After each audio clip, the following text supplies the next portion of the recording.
Here we are again, another beautiful week on Freecast and Podcast. Thanks to who's our sponsor? Value Pack Dog Food. Value Pack Dog Food. Oh, look at Derek's Mm-hmm. got it all in his I house. know. Cold And Strike Cold gear, Strike gear. Full Crime Magazine. Even though Jason is out there having a blast, basically camping and fishing and getting paid for it. That's Can't beat that. Mm-hmm. That's a hard life. Soon to be American Working Dog Alliance. So, Your son's on. dog food. They just got dog food today. Yeah, I said, you guys are always on your phone. You never watch my show. Now they're going to be little pests. I couldn't bring my other mule and that donkey down because Lyndon and Trevor, they get on so that donkey will follow. If you're on it, it'll follow you everywhere. It just won't go by itself nowhere. I think that's just how they trained it with their kid, the kid I bought it from a couple years ago. So,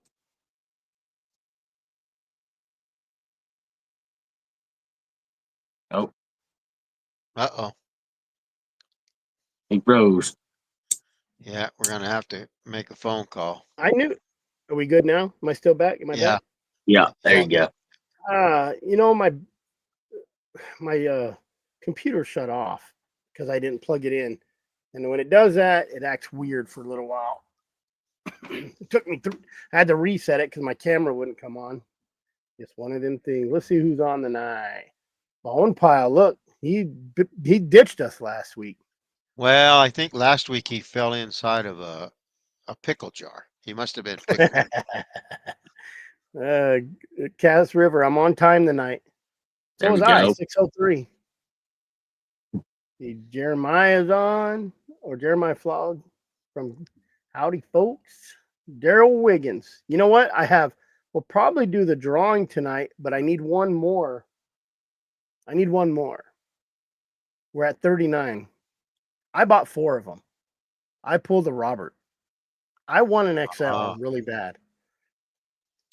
So, I couldn't get in this one. Derek, did you sell your hair when you cut it off? It was long enough to braid it up Yeah. and sell it to them wig people. She cut it off in little pieces. Like she didn't cut it Oh. all done. Oh man. Who's this guy? Missed. Who's this guy? Oh, we got a guest on the here. leprechaun. Yeah. How's it He's going, man? What's going He's a hit on? and run kind of guy. He calls you, you can't talk, and that's the end of that. You had your chance, pound sand. No, that's it. He tried to call me, and I had this pig come in my yard harassing every dog, cow. My mule hated it, and we chased it off, and I tried calling back, nothing. Next morning, nothing. I'm like, Yeah. It's been a day or two, that's for sure. You still out hunting or no? No, I'm home now, at least Oh, that's the problem. for a minute. I seen your little post that said, I'm behind.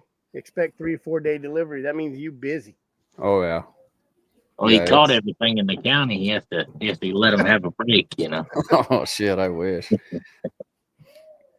We got lucky and caught a few, that's for sure.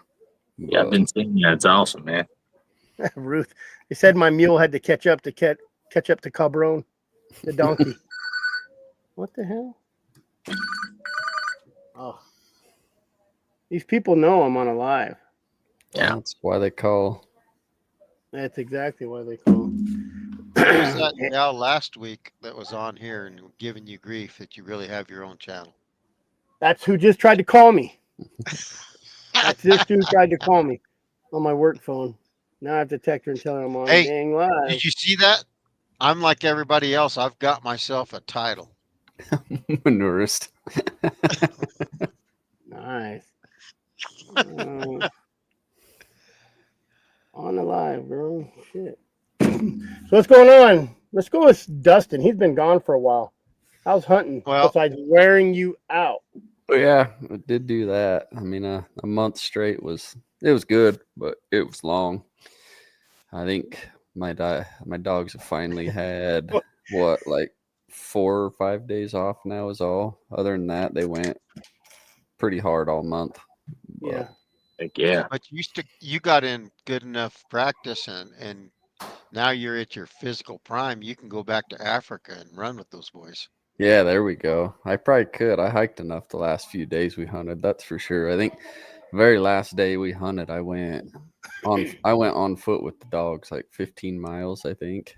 It was it was close. It was a long day. You guys But get some powder up there, Dustin? get some what? Some snow. Not yet. We haven't got anything that I know of. So We ain't got no snow anywhere. no, I think there's a chance this weekend they're supposed to get some up in the higher country, They but tried to, no. Robert And Chase has been hoarding all the snow. 2 times right now, I have my sources, one with a deer kill, and I just got a call right now, well, before I got on the show, with an elk kill. And there's a Hmm. picture in the morning where it started to cover it and it ran off, maybe whoever found it. And then he went back the 3 this afternoon when they went to inspect it, it was like all covered. So I said, well, what's that? So you gonna get up early then? Get over and get It's up in Sholo, but I said grab my daughter because she took my bin dog, and Vaca's still there, and then my son's up there. I said go grab him, but the thing is, it's real close to the res, yeah, you end up in the res. real close. Most likely. And the person that wants it can't get caught. Yeah. on the res. So don't even have a tag. I said you got to go to Walmart and get a tag, dude. Hell, they ain't. They're only $15. Mm-hmm. So you see, we got snow, West Virginia. Yeah, I did see they got some back there. Mhm. Yeah, my sister was sending me pictures of bobcat tracks in her damn yard, and I'm like, yeah, well, Well, Jeremiah put. Oh, I was telling. We only got one more to sell for that Garmin, Oh, really? Nice. but I'll buy it if no one buys it. If no one buys it in this first hour, Benny's trying to leave at 7. Trying to say he has to get some sleep. Benny's been busy. I've got to go to Dallas tomorrow. I've got a doctor's appointment Friday morning, downtown Dallas. I need to come home Friday, and I've got an appointment with the Weenie Wagon Saturday. Mm. There you go. Damn it. And your 3,000 bowls of macaroni is about to double. Oh my gosh, that's coming up December 10th. Yep. Whose kids? Which ones was that? Mine. Either yours or mine are at home. I stick them with my wife. mine So are- how'd it go? Derek's that? got some kids hiding out.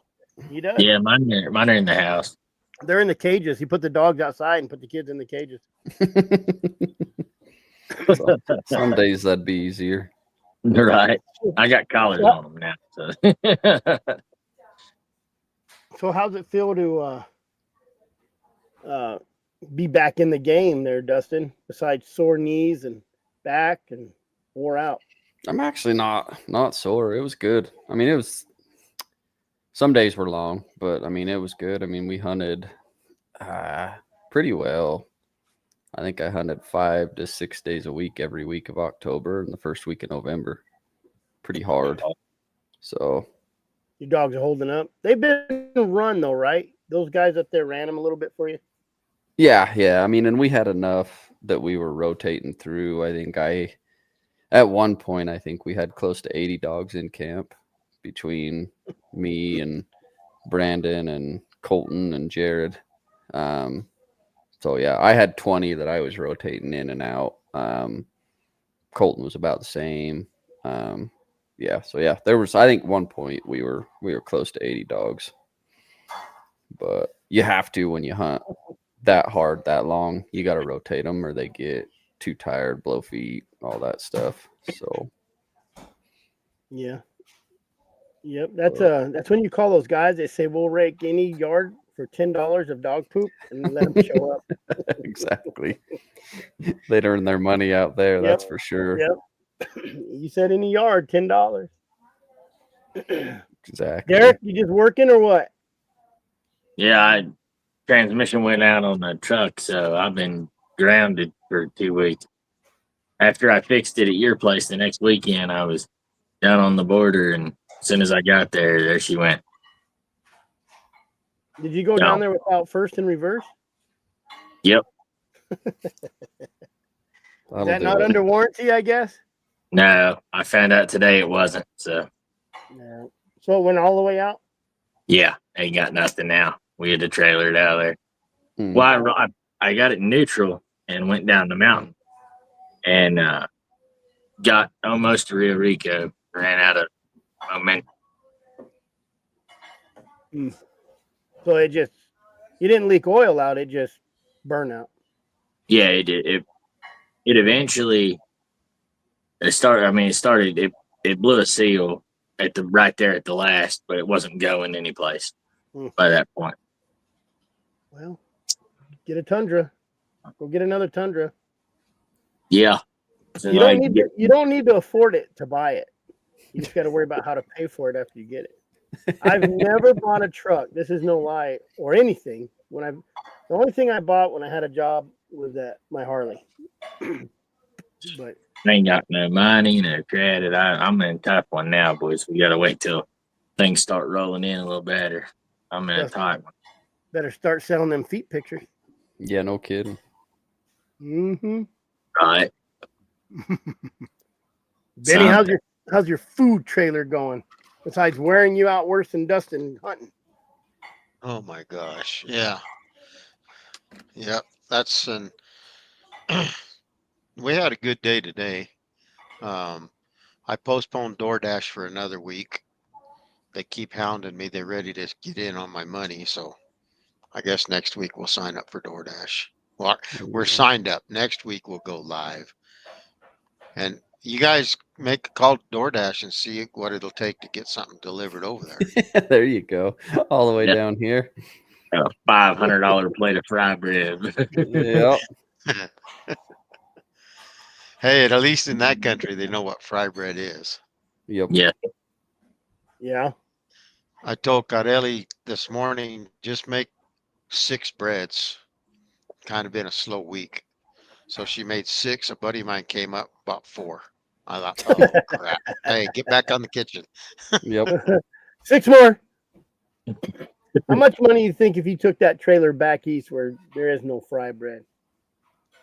I mean, I'm sure there's got to be some. You got to get people to test it first, though. You know, like we were at an event one weekend, and my wife takes a fry bread and cuts it up in little pieces and sticks toothpicks in it and goes out there with a plate, and she's handing out fry bread samples. And I told her, there's nobody here from Sam's Club. You're not going to get an interview acting like that. But after that, then people want, oh yeah, hey, this is pretty good. Well, but people are afraid to try something that they're not, you know, they don't have anything to tie fry bread to. Yep. No. Nope. But I mean, There was that. What do you got back east, like in Virginia and all them places there? Not They don't have anything. I mean, no, they have is there a tamale potatoes. stand? No, they have potatoes and green beans and stuff like that. Yeah, roadside vegetable stands, that sort of thing. That's about it. Yeah, I mean, you get food trucks that go to the factories and stuff, but they just got like sub sandwiches, you know, cold cut stuff like that. There's no excitement back there for food. I never heard of a green chili till I got here. Well, Robert Chase hasn't heard of a green chili either.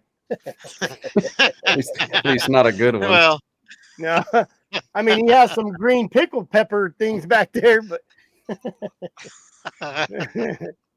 where's Robert? Where's Robert? I haven't seen him tonight. I don't know. He's not. He has his pipe. How many? Well, 35 people. Usually he's here, and he hasn't bought a ticket, but he already has everything. Yeah, no kidding. He won a 300, right? Yeah. Yeah, 300. And then he won the XL. Yeah, XL. He's got it all. Oh, He's yeah. got duplicates probably. There you go. Matt Morin's going to get it right now, Chris. Tell him it's available. He already bought 2. So I'll put him on. I'll put it on the ticket right now. That makes 40. Yeah. So anybody else is out. And I already got his credit card number and everything. Hey, there's Considering one he's- place in Michigan that has fry bread. Oh yeah. Cass River Ranch. What does that taste like back east? You know, I Gotta don't be- know. It Is there any depends. there? Let me You go know, raffle. Yeah. It's easy for people to make it real greasy and slimy, and if you make it wrong and you try to eat it tomorrow, all you got is an oil slick. I imagine So- it's like anything. Somebody that come from where it come from makes it good, but it's like getting a good biscuit and gravy out here. Like good luck, you know. A whole bunch of watery business. Or Oh my gosh, here we go with the drama already. Biscuits and gravy, and the West can't cut it. Hey, have we ever started that GoFundMe to get him to Russia? Come on, guys. Not yet.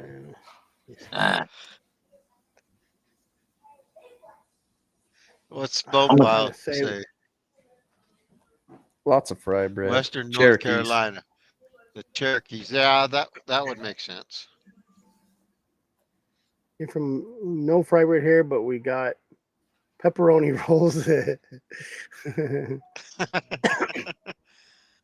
Where's Garrett out of? That's what the deal is. There's every part of the country has their own indigenous foods. Oh Yeah. yeah. But I did, I don't know. There was a young Navajo gal that came over there when we were set up. She asked my wife, I don't know if I told you guys this story or not. She asked my wife, who makes your fry bread? And Diane said, this girl right here. She looked, her name's Carelli. So she's Mexican. Yeah, she's Mexican. So if you don't have any Navajos making your fry bread, why do you call it a Navajo taco? And it just got all over me. I just heard a little clip at the end there, and I piped up, and I said, turns out I'm Navajo. And my wife's doing this, hey. I said, hell, I lived at many farms on the res, built a school way before you were ever born. I got a Navajo health card in my pocket. You want to see it right now? She took her fry bed and hauled ass.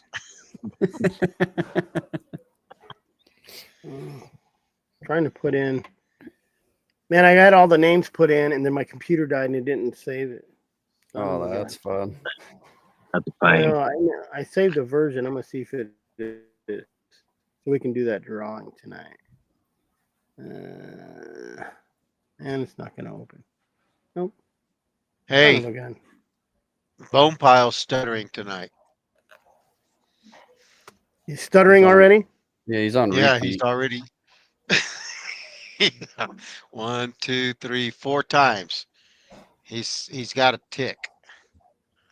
Oh, he's got it Bone on there Pile, you 5 got to calm times. down. Yeah. Rowdy bought some tickets. Rowdy bought 2 tickets. I bought 4. I better win it. Dang it. I don't even have my spinner thing here today either. I have to use the Gotta use the wheel. digital. I have to use the digital one. It makes it hard. You can't write Chris on all the balls then. No, but I could have pre-recorded, I guess. No, there you go. There you go. And just played it. You spin it 400 times till it comes up to you. And then just record the one I want. Yeah. There you go. There we go. Got it now. All right. Anyways, subject of the night. We always talk about what makes a good dog, but what makes a bad dog? Well, if See, they're black with a little bit of brown on their legs, you know, Where is Jared? Where is I was Jared? thinking Matter of about this. fact, I was thinking about this, Chris. It's way too broad. It's like everything. There's way too many variables, and how do you come up with that? yeah. I mean, I bet for most of you guys, if he was furry and had a curly tail and didn't take super cold tracks, that'd probably be a bad dog for y'all. But that's kind of like it, you know what I mean? Yep. hey, you never know. I've ran worse. Well, Wait. but There is no worse than I'd like, and never mind. that that dog that let me just say that dog that Wayne Bisbee had that was That biting if dog. you reached in yeah, if you reached in the Yeah. dog box, he'd bite the fire out of you. Yeah. And he pawned him off on John Clump for John to go try him. And he bit John when he put him in the dog box, and he bit John when he had him at the house after he had him for 2 months or 3 months. To me, that's a bad dog. No, I'd have Yeah. killed it. I don't know that the dog's ever been taught any manners. I don't have a clue about any of that. I don't know how the dog got into that mentality and lived. The very first thing, if that dog's going to act that way and they don't want to change their behavior, snip, snip. And if that doesn't change their behavior, or somewhere I got a deal here. What kind of brought me to that is that dog I got from Brett. The sister's real good. Yep. Yep. What is that? A pencil? And Well, yeah, yes, it takes care of lead. a number two, so a number two pencil, and just erase it. So Yeah. the sister, real nice, comes up to you, whatever, barks a little bit, but the brother, Gringo, he will not, and it's me. And I don't like. He's scared of me, and I don't know if it's because I shot him with a BB gun, but it's not like I'm up in his face. I'm 50 yards away. Half time I don't even get close to him. It just they know when you shake that BB gun when they're barking. So, and I'd given it to my son-in-law, and he's not a good enough dogman yet. But he goes up to him. He goes up to my kids. He goes up to everybody. My little brother walked up to. He's right. I brought him down here, and he's right by my door, my trailer. I walk out my door. There he is. Just runs under the trailer. I got him lined up under another trailer. He runs under the trailer, hides. And I'll drag him to me and pet him, feed him leftovers. Like, just, I'm like, I'm going to work this dog. I need to film it man, so I ended up calling Cody, the C-Bar Hounds guy. And I said, hey, I got this dog. I said, I have a feeling this is going to be a good dog, but it's like we talked about. Some dogs just don't like some people. Yeah. And I said, I got this dog, and I'd rather pass it around. I want to see if it comes up to you and it works with you. And yesterday I was going to take it over to him last night. And there's no lie. I walk over that dog, and that dog kind of comes at me a little bit, like walks towards me. So I just kind of touched his chain, and he comes to me and lets me pet him. I'm like, you son of a gun. So I text Cody. I said, give me one more week with this dog, and now instead of him running away, I'll come out of my trailer and he'll kind of stand there. And I walk away, he'll walk towards me now, and I'll turn around and he'll kind of go into the trailer. And all I got to do now is I don't have to drag him to me. I just kind of pick his chain up and he'll come to me now. So I don't know. Maybe Brett was real ugly and I'm ugly like that and he's scared of me. Well, it's just like, in people, in a sense, it's like some dogs are a lot more timid, and one thing will set them off and they're not going to forget it for a long time. Whereas the next dog, I can whoop his ass for barking. Yeah. And 10 seconds later, I call him and he's going to come love you, do whatever. He forgets it like that. Some dogs don't forget it. And some are just naturally timid, and it takes a lot of time. I think time spent with dogs is the biggest thing you can do, for sure. And that'll either tell you whether they're going to come out of it or not. If I didn't think it was going to be a good dog, I just, when I took it out and I've let it go, and Comes and loads up. It runs with the dogs. It goes out and plays, and it's still kind of puppyish. But and I got it. I mean, I don't know how old it was. I think it was 6 months, maybe 5 months when Brett brought it. 6 months, and I really hate taking dogs when they're old. I was just telling Cody. I said I'm kind of spoiled because I've just raised my own dogs. So they're born there. I imprint them how I want. I let them run how I want. They come to me how I want. Even my daughter had a litter. Cody had a litter, and I'm like, whoop, and they didn't come to me. And I'm like, God dang it, Cody, it's how we train them, But I mean, even my dad has my line, and it's hard for me to even take puppies from him. Yeah. So I'm just kind of, I guess I'm kind of picky. I'm picky. I just like my dogs that are born in my house, Yeah. And I have to Well, work that's different. I got that Casey Fair dog and that Kenny dog out of the Terrell Shelley stuff, and they're coming out good. They were young enough, but it's still it's a different deal. I think the imprinting, because even in my whelp cage, my whelp box, my daughters go just manhandle them. I got 4 kids at home still that just manhandle them. Oh yeah, So kids are great for puppies. that's I'm usually like when they're little. I mean, I'll play with them a little, but I leave them to my kids. When it's time to go hunting, yeah. then I start to take them and they start to learn. That's a whole different. I'm the one that takes them hunting. The kids are the ones that plays with them. I still love on them, talk to them, do all that, but my dogs know the difference for sure when I walk out the door versus them kids. Well, you don't give them to your kids. Your kids just don't let you have a chance. And they want to keep every one of them. Oh yeah. But you talked about Chris. You pointed out when we were talking, just like Dickerson's attitude. He doesn't care anything about, I don't care what those dogs do. They don't listen to me. They're not going to listen to you, Terrell. They don't listen to me. I don't care. I just want them to catch the game that they're after. And so this, everybody has a different standard. Everybody has a different desire. And therefore the definition is different.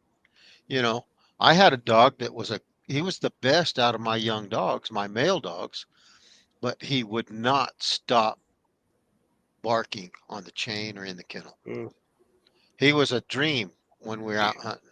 As soon as I tied him up, and it made me crazy, and he knew he wasn't supposed to. So I started throttling on that down there in Tonto Basin one winter. And there, I couldn't even get my mule unsaddled. I had to quit and go beat the fire out of him. And it got bad enough that out of self-preservation, he jumped on me and tried to bite me. He ripped my shirt and my chest. And so I just walked away, and I got home. There was a saddle maker that was after me to have that dog. And I told him, hey, you still want that dog? I'm going to kill him. Oh, no, but I can't afford him. I said, I'll buy the tree. You build the saddle and he's yours. And so I traded him for a custom saddle, so in that aspect, I didn't think that dog was worth keeping at my house, but I also knew what he was capable of. It depends on somebody's tolerances. Yeah. And he could act very differently at someone else's house too. Oh, I went over there to that guy's house. He had him tied out in the front yard. And took him a year and a half to build a saddle. And every time I'd go over there and that dog was carrying on, I thought, he hasn't paid for you. You better shut up. I can kill you still.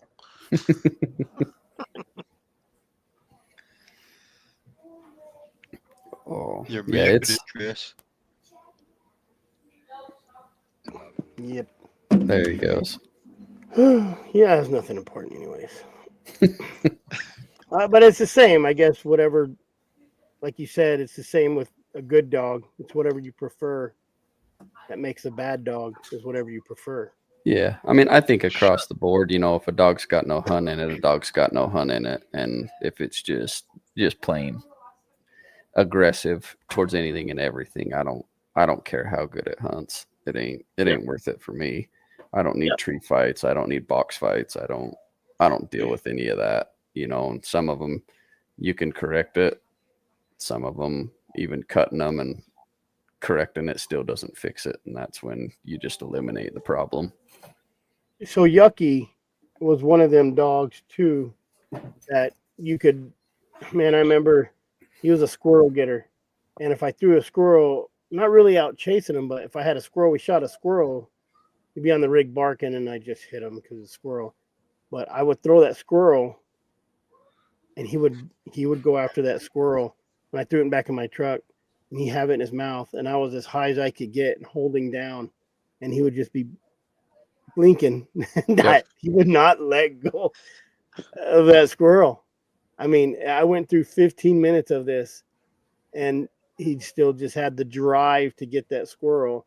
I mean, he's a good dog, and he was aggressive at the tree, but that only same thing. He got to the tree, and the good thing about him is he tree by himself. And I get to the tree, and the other dogs would come in, which was great because I would sit there, and it was kind of weird because he would only go after the blue dogs. I don't. It was just kind of weird. Like maybe a blue dog pissed him off at one point, and he just racist against them, discriminated. But the blue dogs come in, and he'd get a little bit feisty with them, and I would just lay him out. But he's a dog I could shock at the tree, I could shock on the rig. It didn't matter. He was still going to hunt. Yeah. But I did break him of that on one tree, you know. But he's just one of them dogs. There's dogs you can yell at, and that's all it takes. And there's dogs you have to. Yep. Oh yeah. And he's a dog that I could throw off a cliff, and he'd run back up for me to pet him. You know. So he's a good dog. Of course, he got real sick, but you know, it's never the dogs you don't want. Yep. So I mean, his feet were great. Just had that. Well, he's a red bone. You know, his mom wasn't aggressive, but his grandfather was like papered hardcore red bone. So, yeah. And it didn't make him a bad dog. I dealt with him because he hunted good. But if I couldn't break that tree thing, man, it breaks your heart when you have something that works so good and you have that one little flaw.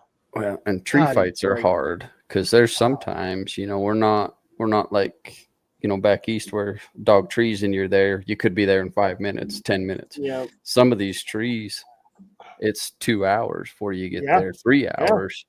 Yeah. You know, depending on where it's at and the country it's in and how far away you are, it just depends. And so that tree fighting can be a bad thing.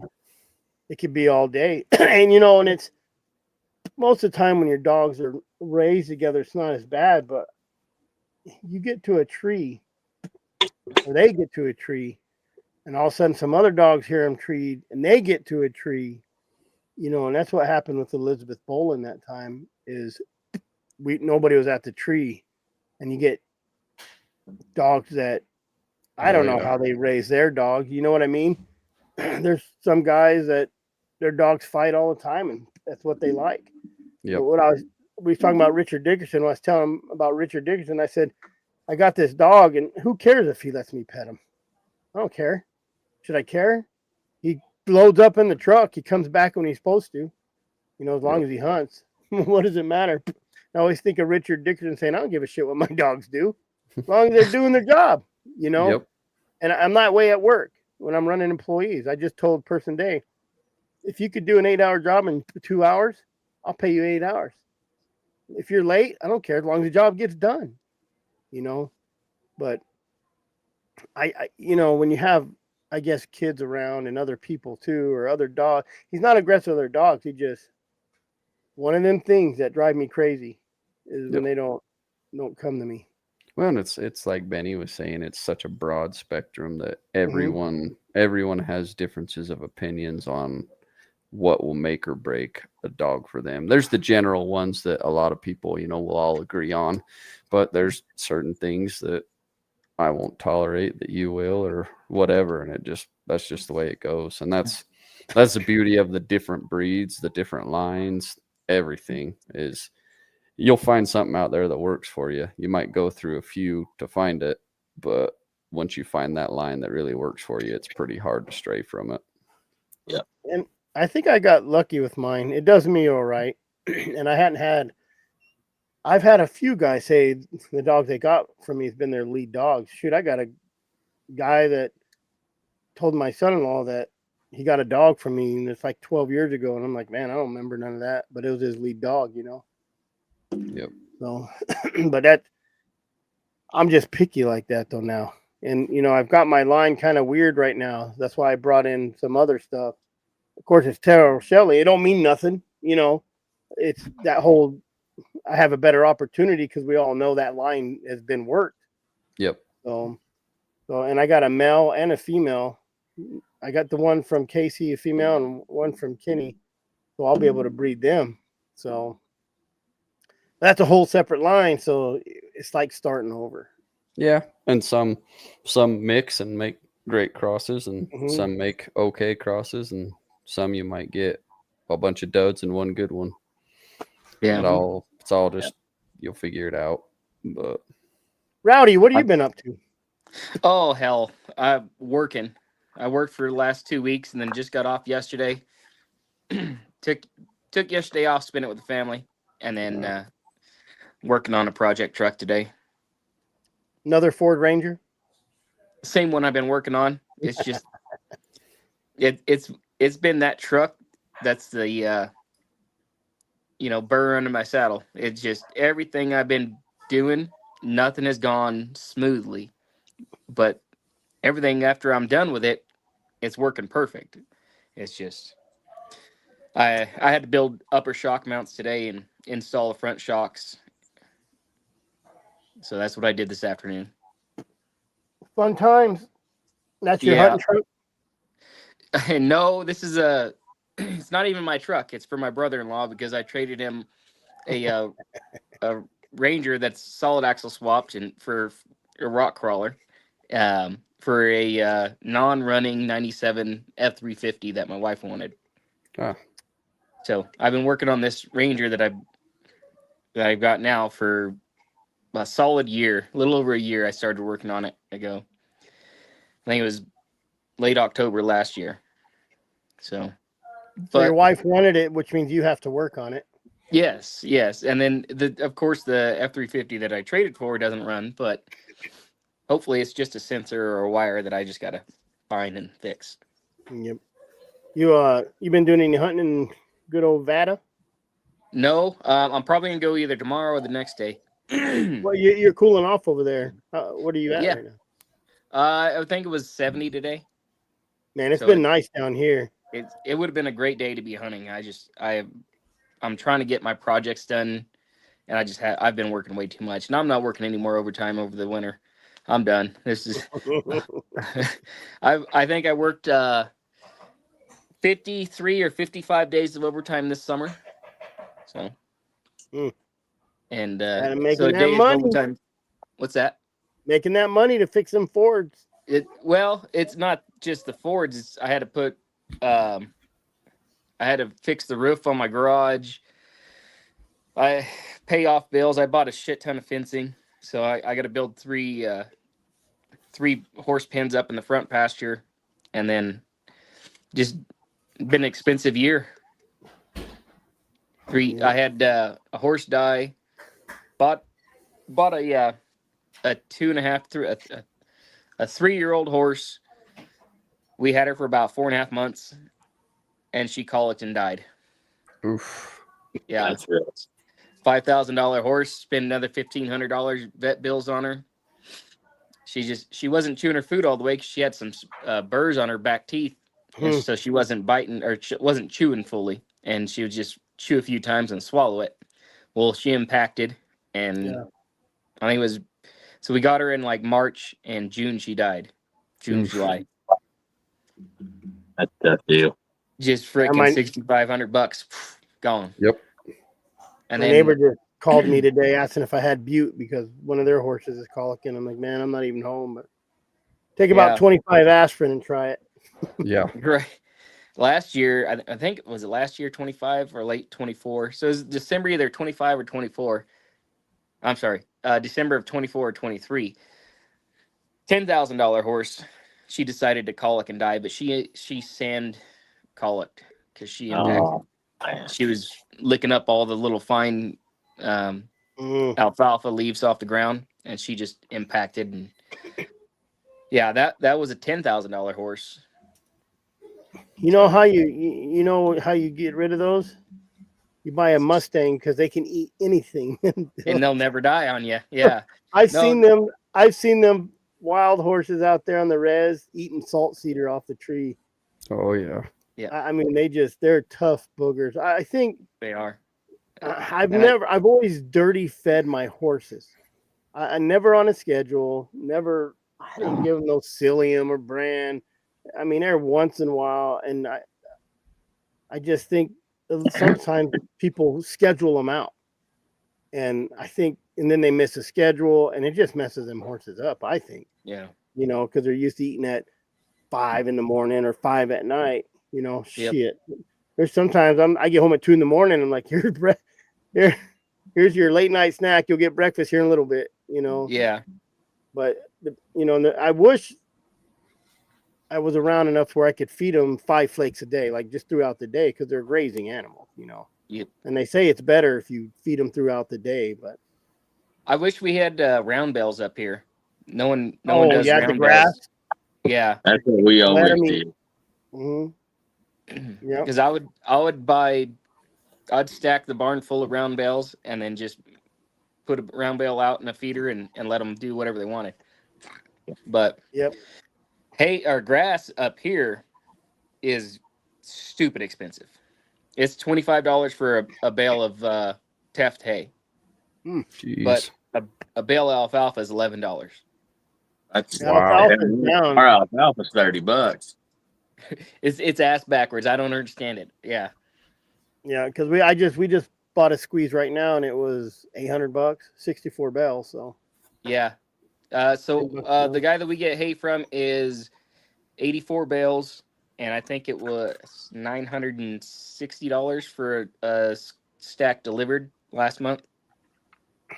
Yep. But it's So what you're good hay. saying, a guy needs to take a trailer up there a couple of times a year and just get his hay in damn Nevada. Yeah, no, a lot of people buy hay out of Nevada and ship it over to California. They ship it, down south to Arizona, but I don't know why it's cheaper up here other than just the cost of diesel for cutting it. I don't know. I know we had bought some rain hay because we have cattle here. And it was 600 a squeeze, which is it's 64 bells a squeeze here. $9 a bale or so. Mm-hmm. And most of it's good. There's a little mold throughout it, but it doesn't matter when you're feeding cattle. Yeah.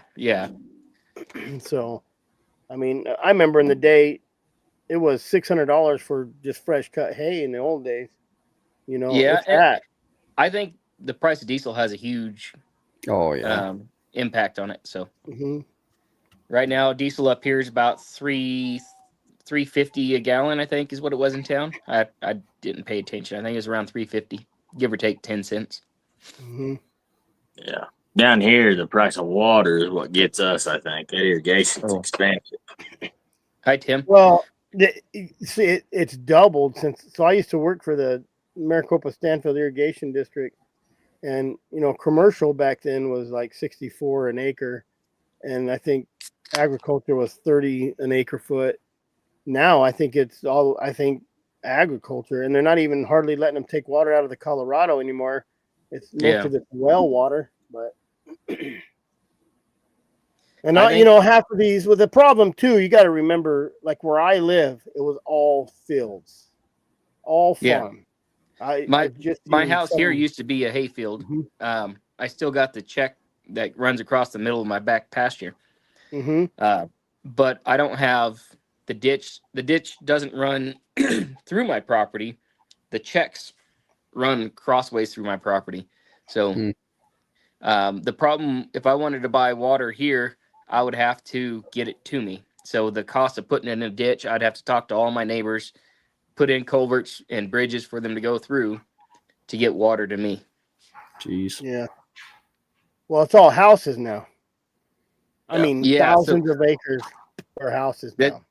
That's exactly the way it used to be right here is, 1,000 acres of hay is now 10-acre parcels. Yep. Yep, the housing turn up a lot of that farmland, which causes everything to go up. Yep. Everything. All the hay farmers that were here 20 years ago, they're all gone. I remember Butch Johnson. I think he was the first one that sold his first 40-acre field right here outside of the town, and I think he got $2 million for it. That same property right now would probably go for 10. Yep.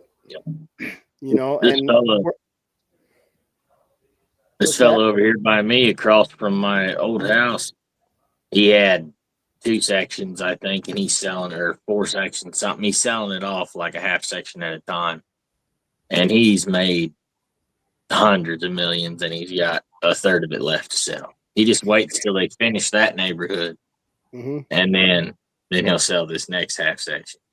Yeah. He'll ride out of here in a Bentley. You know what I mean? It's just crazy stuff. You never lose with real estate. Yep. You never lose, and that's why you get these tethering laws, and because even where my dad is right now, this was all. I think he paid $27,000 for 3 1/3 acres. Now it's $400,000. Yeah. And they're building houses out here where he is now, and every field, it's just moving this way. Sooner or later, he'll probably sell out, which I feel sorry for anybody who does the infrastructure on this property. I know they're going to find a 1966 Dodge Belvedere. I'll tell you that. They're going to just trench right through it. They're going to be like, what is it? Oh, yeah. When they bring that sonar in here to see what's underground, there's going to be a lot of refrigerators. It's crazy how fast it happens, too. Like, I bought a place like 4 years ago down by Jared for $30,000, and then figured out I was gonna live up here, not down there. So I sold it for like 32, and then 2 years later they sold it again for 190. I'm like, well, son of a, it's crazy. Yeah. When I bought my house, I looked at the tax history. I paid about $70,000 over what they had originally bought it for in '92, and then since I bought it, it's gone up $100,000. 6 years and that ago. affects people that like us that have dogs. Oh yeah. My dad has 3 1/3 acres here, and where they're building these houses, which is just a couple miles up the road, is hell, he could put 15 houses on this property. But the problem is if the neighbor sells and they start buying it up, it just makes it hard. All the dairies, all the farms around here have been sold because people buy property next to a dairy and then they start complaining about the shit smell. That drives me nuts. That pisses me off. You literally, are you that retarded that you couldn't understand that a dairy smells like crap? Oh, he said retarded one time. Cody will be here one more time. But they know they can buy that, and then they can pile that farmer up with injunctions until he has to sell, and then they've got a $2 million property for 40 grand. Well, what they do is they annex. That's the cost of that farmer. The farmland into the city, and then now you're in the city limits. Yep. So half the stuff I've hunted here is city limits now. So now it's 26M, and not, you know what I mean? Like it's. We talked about, I think last week or week before, about how it's all going to end, and it's hard, thinking like that. But man, it's hard not to think like that when everywhere you've hunted growing up, thousands of acres is being built on, all the way up to the point. So where I hunt up there in Show Low, I think I took you behind the golf course there, and I said there's houses right here. So where we could usually hunt right there, some guy bought 300 acres and put in a bunch of lots and numbered them. And once they dump a house right there, I'm a square mile, and the golf course has to be 400 yards. This has to be 400 yards. It gives me a tiny. Well, Derek's been there. I said, hey, you can't shoot here. Can't shoot here. Hang on, you could shoot here. And they just keep boxing you in. And the people, like, let's just say houndsmen. Well, look at Derek. He has to keep his dogs in the house because For one, someone will call and say the dogs are too hot outside, or the dogs are barking, or yeah, it's always something. So it's hard to not have a bad outlook on the future of dogs, especially a trapper. His traps stay in the house or in the garage, in the city. He could still skin in his garage. He could do all that stuff in his garage. You can't do that crap being a houndsman, especially if you got more than. I mean, some of these places you're only allowed 3 dogs. Yep. You know, Hey, if they get too bad, y'all will have to buy Lycas or grow ones or something. Mm-hmm. Well, what you do is you start a rescue. That's what you have to do. Yeah. But I mean, they can't take away the hunting.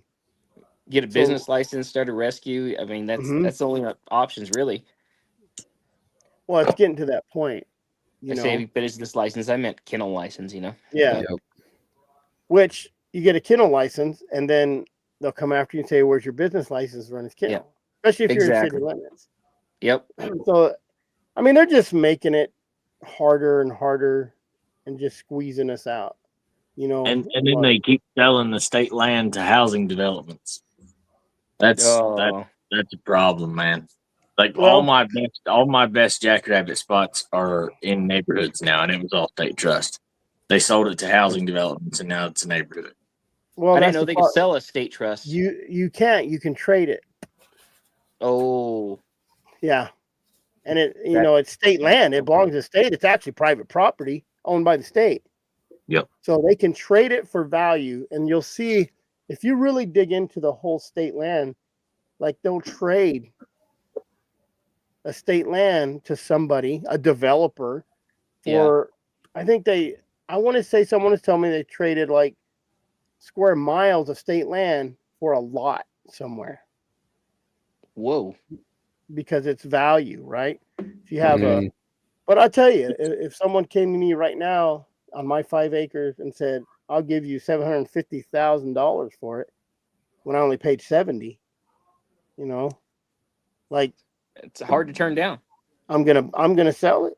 You give me 500, and you keep everything on it, so I don't have to clean it. Yeah, and then I'll go buy 40 acres for 20, 30, 40,000 in middle of nowhere, and I guarantee you, in 20 years, someone will show up again because they just keep moving. They're running out of housing. Yeah, and so that whole deal with the public lands, right? That's why it's so important to protect the federal land. If I was a land investor and I had the money, which I don't, and I wish I was, and I wish I had the money, I would go over to the World Economic Forum's website and I'd figure out where the hell they wanted to build these 15-minute cities, and I would buy as much of the shittiest land I could find, and I would buy that up right outside of all these small towns or in these valleys, wherever they want to build these 15-minute cities at. And that's where I'd invest every penny I had, but I just don't have enough because I'm stretching myself too thin as it is. But that's the best way. You'd be, in the next 10 years, you'd be a multimillionaire. Any property you'll never lose money on. Yeah. I bought 5 acres for 25 grand. Put a double wide on the one side. The other side, it was already subdivided. So I basically got the 2.5 for free, and I sold that. I had a single wide trailer on it. I sold it for 40 grand. Unless you buy property in Alaska or Wyoming, then you're gonna get hung. Then you get what? Then you get hung. There's a bunch of developing companies lost their whole tail in Wyoming and Alaska. Good. But they buy all this woods and they've lost their tail. Well, you got to remember that sooner or later, that property will be worth money because there's no other property. That's why the housing market is so crazy, because there's nowhere to live. That's why they're building. A place like that up there, though, nobody alive today will be alive when they ever settle that. Yeah. So if you look at the projection of the U.S., right? So they're saying that right now, in the next 30 years, the U.S. population is going to fall by 30%, and that's because We're not having babies. breeding age women. I don't care if that sounds sexist, whatever. Breeding age women, right? 18 to 35, whatever. 18 to to 40. 26, if we're being honest. Geriatric pregnancy starts at 26. So, yeah. Over, I think 40% or 60, maybe over 40, upwards of 60% of women are projected to be single and childless at 40 in the next 30 years. Jeez. So the U.S. population is projected to fall drastically in the next 30 years. So right now is the boom for real estate investment. It's gonna But crash. in 30 years, the population is going to fall, and there's going to be no people. And we're going to drop. I think I have to look it back up to look at the exact numbers, but it's going to be Yep. like 40% of the population is just going to die of old age, and they didn't have enough kids to replace themselves. Well, that's Well, it's why. just like our grandparents had 7, 8, 9 children, and Yep. I've got 3. Yeah, Yeah. exactly. So the median right now is like 1.3. Yeah. Most people are having 1. Some people are having 2. They don't No, have we're- enough children to replace themselves. So We're a working married on couple, 2, they don't have more than 1. Usually, sometimes they have 2. Very rarely do you have 3 or more. Mhm. Yep. So, I take care of that. Chris has Good for you. 14. and I'm I'm jealous. taking care of I that personally, I population. wanted like 6 or 8 kids, but Mhm. my wife cut me off at 3. Yeah. Selfish. Mine just Selfish. told me we're working on 4, so that's Good. one. Oh. One more for I'm jealous, one man. more I for the love home kids. team. I've a happy home has lots of kids. It is. It's also a On a- hectic, crazy On home. a hunting note, I want to Absolutely. It's hectic, filthy, crazy. But kids are life, you know. Yes, Well, sir. youth is everything. I mean, It is. I mean, to get back to what we're supposed to be talking about, youth. There's like back in the day, everybody had dogs. Where the red fern grows, right? You wanted a dog. Now, these kids are playing video games, doing the same thing on a video game, hunting, and not getting out and doing it. So I think technology has a lot to do with that number declining, not just breeding and hunting and eating. It's everything. That's why we're all fat. You want to know why? Because we can sit at home and order food. Yeah, 100%. You know, we can sit at home and play video games. We can sit at home and watch somebody hunt on YouTube. No one's getting out. And that's why I'm so big on this like trend, this rewilding trend right now. There's so many new people getting into the outdoors and getting into hunting. Like now's the time to get them into dogs too, because that'll protect us, you know. Yeah. And that's a big part of why I do what I do is that, you know, a kid in in a 2-bedroom house in the middle of town can't have 20 dogs out back. But he might could have a Leica, he might could have a Corelli, he might could, have a Yampton or something like that. And if one will do it, then I want to let him know, or else he'll never know. Yeah. Maybe granddad had a bunch of red ticks and caught bears and lions back in the day, and he thinks, well, I can't do that because I can't have 15 dogs barking loud all the time. Yeah. But if he finds another way, then there you go. See, I'm a big fan that's of why the cattle dog, archery. right? So I haven't done it yet. I'm still trying to fine tune my pack, but I would like to have, say, like a healer or a McNabb or border collie, whatever, that I train to run with my dogs, just because they're a hotter nose, but they're a healer or a herding dog.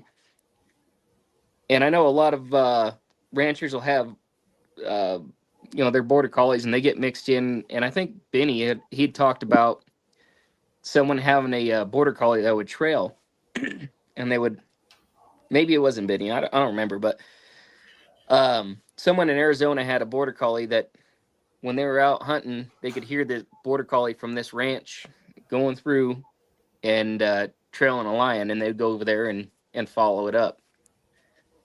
But What do you want them for? Like what position are they going to fill in your pack? I mean, so a lot like your Leica, right? So it's a hot nosed dog that's gonna take that track and they're gonna cut the corners and they're just gonna run. And they're pushing it hard just to get out there and get it up, push up a tree. oh, so You know that guy that so why I have why not look at something like a Groenland, like a Norwegian Grey, or even a different kind of Leicas. Leicas aren't that hot, man. I promise you. Over there, they use, and them Greys aren't hot nosed at all. They can. It's what they learn. Because, like I said, And they'll track 2-day old stuff over there all the time. You know what I mean? Or 4-day old tracks and stuff. They test them on 60-hour-old trails. yeah, Like, I mean, so they're hunting multi-day old brown bears. Like something that's bred for hunting might work better than something that's bred for hurt. You know what I mean? yeah. So the only reason just because of it be of shit, I'm sorry, I've been drinking all day. Be because of availability. I can pick up a border collie out of California for, $300-400. I can go find a That, Queensland healer for $250 to $350. that's fair. That's fair. Like we could get you a nice, a and nice like or a nice growing, but it's gonna cost another zero on that one likely. Exactly, and that's the only reason. And I've had healers and border collies, and I like them. I know them. That's fair. Yeah, I mean, I got one right now. I love it, little Jacker. She's laying in the bed. Yeah, That's a fair they're deal. full of energy. they are. And They're one of full my of favorite energy. dogs is a healer, a blue healer, red healer. I don't care. I like them both. Yeah. They're good family dogs. I can have it in the house. I could have it in the yard. Put it out in the yard when we go home or head to town and it'll be there when we get home. Yeah. Benny, did they ever do that in the day? Did you see guys running different dogs maybe, or like the reason I bred I have a border collie mix is because I didn't want to pay $700 for a Jag Terrier. I'll be honest. I just didn't want to pay that money. And I tell you, her energy is ridiculous. Ridiculous, and she'll hunt anything I kind of point her at. Mm-hmm. I would take mine with me if she was not so trashy. She'll run everything. She's Mhm. put bears up. She'll bay moose, but Yeah. she'll bay elk and deer and everything else. Like there ain't no stopping her. So And did they do it? She can't take no heat, so I can't put no heat to her because then she'll just fall off for 3 weeks and won't look at me. Gets her feelings hurt. I can't hardly yell at that dog. So, but like they'll get after whatever. Ain't no fear in them. So did they do that in the old days? Back in the day, did they run different dogs or? A lot of guys used to run some Catahoulas Yeah. in with their hounds because it was a hotter nosed dog. And Yeah. and I was with Scott Derringer, and we caught 3 lions that day. And he Dang. had a dog. Yeah, maybe it was a leopard cur. He called this dog Lep, and I said, "Hey, Lep's winding something right there in the brush." He says, "Well, he acts like he thinks there's something there." And Lep jumped down there, and that was a bad deal in the summertime up there between Ash Fork and Seligman, and we were having to help the dogs the whole entire time. We were kind of trailing the lions walking down the dirt road. The dogs couldn't smell them. But when they got in the brush, then it changed up and got in this little pile, and I Lep jumped down in the brush off of this rock, and lions started bailing out of there. So Oh. in that instance, yeah. But I've also seen where the ranchers had hounds just out of self-preservation, and the Mm-hmm. ranchers would work cattle with their hounds. And Yep. when the hounds struck a track, the guy that had the dogs, and in my case, me, the guy that got to hang out with them, we quit cow working and we went hound chasing. But Heck yeah. a lot of guys had their little pet dogs, like Larry Hendricks always had a Jack Russell, and that Jack Russell was a hell of a lion hunting machine once it got hot, and once the hounds got close. There's always been over in the Bloody Basin country. There was a Mexican that had his pet little kind of lap dog, but it was a a herding kind of a dog, maybe a border collie cross, and he caught lots of lions with that dog, and he wasn't even hunting lions. They'd stumble into something, and that dog would put a lion in a hole or up on a rock or in a bush, and he'd go over there and shoot him with his 22. So there's always Nice. been something like that, whether it's intentional or just that's the way it came to be. I Yeah. think we have, as a houndsman, you're separated from your hounds 90% of the time. They're going, and you're trying to catch up. So I Yeah. think it's cool to have that one little person that hangs back with you. Like Stinker, she'll go and like get the dog started. It's kind of crazy. I'm like, man, she's going for it. And then she'll just, once the dogs take the track, she kind of like, oh, okay. Sometimes she'll go to the tree. Sometimes she'll come back and check me, see where I'm at, and it's just cool to have that lap dog, Yep. for companionship. I think is what it's more for anything. But if they hunt, it's pretty cool too. I mean, there's been times that Elizabeth Jack Terrier bear come out of a tree, and that old Jack Terrier take off after it by itself, and she'd be like, "It's not working. Something's not working," and we'd have to release the hounds again to get that bear in the tree, so we could go get her Jack Terrier. But that was her Jack Terrier was a hunting booger, man. That's why I'm hesitant to get a Jag, because they are so hard headed. I've never owned one personally. I've never got to hunt with one, but talking with everybody that's owned one, and they said they are the most hardest headed dogs they've ever owned. Mm-hmm. I've heard But they're real rough too. Like they want to Yeah. pile on. You need I've heard the Try same it, exact Jack. thing. try a Jack Russell. There's Yeah. nothing in the world that they're just and they're just obnoxious. they like to pee That's on all. everything too. Yeah. Oh, Jack Russells are mine got- bad about that. Cut that son of a bitch. But look at what Dale and Clell Lee carried down there hunting jaguars. They always had one of those pocket pooches that they could throw in there, and it would, give itself up, take one for the team, and they knew they were going to lose it. But it took just that little bit of ferocity to make Mhm. that jaguar change its attitude. So do you Yeah, they think that carried a those bulldog cross, and then he also talked about I can picture it. It's a wire-haired dog. It's a like a schnauzer? no. I mean, it looks like a schnauzer, but it's not a schnauzer. But yeah, it's a wire-haired dog, and it's everybody knows what the heck it is. I'm just drawing a blank on the name. Yeah, right now. Not an Airedale. Airedale. There you go. No. Yeah, he talks about having the Airedale, and A lot of those guys ran them Airedales. because they're Yeah. rougher. Yep. Mm-hmm. Yeah, a lot of guys I remember I read a lot of them old books, and one guy I can't remember his name. He wrote that when the dogs bark treat, he run Airedales and liked them. And Montague Stevens tried them and it didn't work, but he's hunting brown bears, so it didn't. They just got dead. But Brown bears are pretty rough. they yeah, it's interesting, the stuff that I feel like we get really stuck in like one thing, and you forget about that. We forget that, oh man, Dale Lee kept a damn terrier with him, or these guys used like Jag. I forget about Yags all the time. Like I forget Yag terriers are a thing until you see a video or hear. So like you brought it up, like damn, them things are wild. It's cool. I've always wanted a Yag. I know that I can't. I don't have the time for one because I'm gone so much. I'd be putting it off on the wife and kids, and Yeah. I don't want to do that. Madison, I thought your birthday. When would we think her birthday was? July? No, September. That's what I September thought. 17th. So But today I is her asked her birthday. about that. Yeah, today's her Yeah, birthday. she said today is her birthday. Snuck up on me. Well, happy birthday. Happy birthday. Here's a Rowdy, book. you Here's a book run that around just came out. California quite a bit, don't you? I'm sorry. Say that again. So you know about like California quite a bit, right? Like they got pigs over there. Oh, there's just lots and lots of pigs in California. Yeah. And But they those got- aren't I- the Russians, right? Those aren't the Russians. Those are the. It depends Like on a- the area you're in.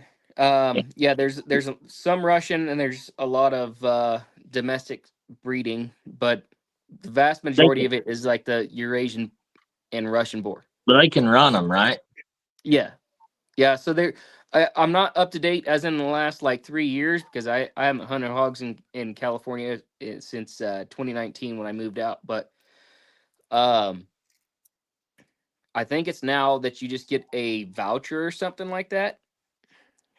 And you don't I even remember have it to, used to be like 4 pigs for $10 or something, right? you get 5 tags for $5. Yeah. What? Yeah. Oh man, I'm fixing my truck. I'm going to California. Yeah. What So the heck? it used to be 5 for $5. Then it went to $20 a tag for like 15 years, and then now I don't know what the vouchers cost. Is you can hunt them day or night, I believe now. Yeah, And it's they can gotten pretty liberalized, and and they this can new run dogs system on them. signed it. Yeah, oh yeah, you can hunt with dogs. Yep. Heck yeah. And they don't have any like weird breed rules or anything like Kentucky type stuff. No. I don't No, know if there's during deer season you can run 1 dog per hunter. that's all I'm gonna take anyways, Yeah. is one dog. So So yeah. during deer season, deer season is closed in majority of the state already. There's a few Yeah. late season hunts still going on, but anywhere there's going to be a late season deer hunt, there's almost not going to be pigs. So, but it used to be you're good to hunt, except for during like late August, whenever their archery season's going, you couldn't run any dogs. So it's closed statewide, and they have dog hunting zones, but they pretty much open up as soon as deer season opens up. Late September. So late September all the way through like I think April, May, somewhere in there. Everything's open. You can run as many dogs as you want per hunter. You just have to have a tag. And it used to be that they had specified methods to take. I don't know if that's still a thing. You'd have to look at the regs. Because there for a long time we'd use knives. But then they said, oh, hey, knives are not an authorized method to take, so you had to use pistols. So that was good up until when I left, but I don't know what it is now since they liberalized the seasons. Yeah. So, Well, I'm sure you can use a rifle, pistol, crossbow, something. You know what I mean? yeah. I don't have the dogs to lay them over and knife them. So What are they using? What dogs are they using over there for pigs? It was dealer's choice. What I like to run is I would run 1 hound. I had a cherry plot that I had. I picked her up from a bear hunter right about the time that they banned bear hunting, and I switched her over to lions. Or I'm sorry, I wanted to bring her out here and use her in lions, but she was too old. I switched her over to pigs, and then I would run Catahoula crosses. So I had half Catahoula, quarter Queensland, quarter McNabbs, and that was the best breeding I had. They're crazy smart, super aggressive, still had a bit of a nose, but were just all around. That's the best crosses I found. well, I didn't know you pig hunted. I'll get a hold of you later. Yeah, Benny, when did Bother you about I it because started in 2005 and okay. did till 2019.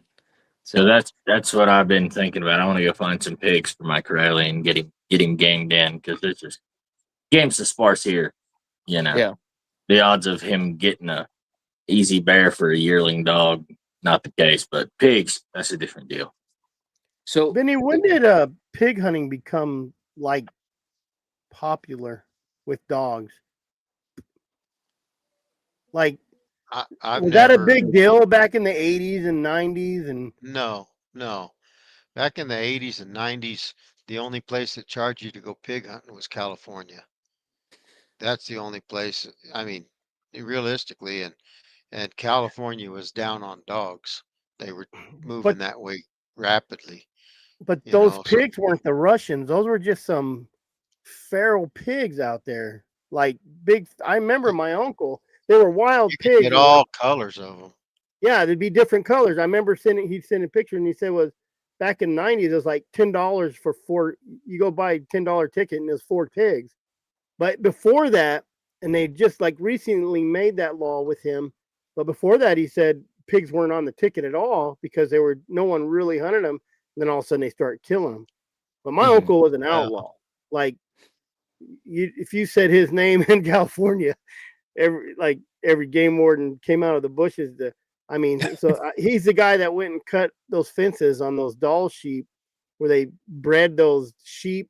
They're 99% where it wasn't a Dall sheep or it wasn't a bighorn. They had in those big enclosures like hyphens. He's the guy who used to cut those fences and let them out, Jeez. back in the day.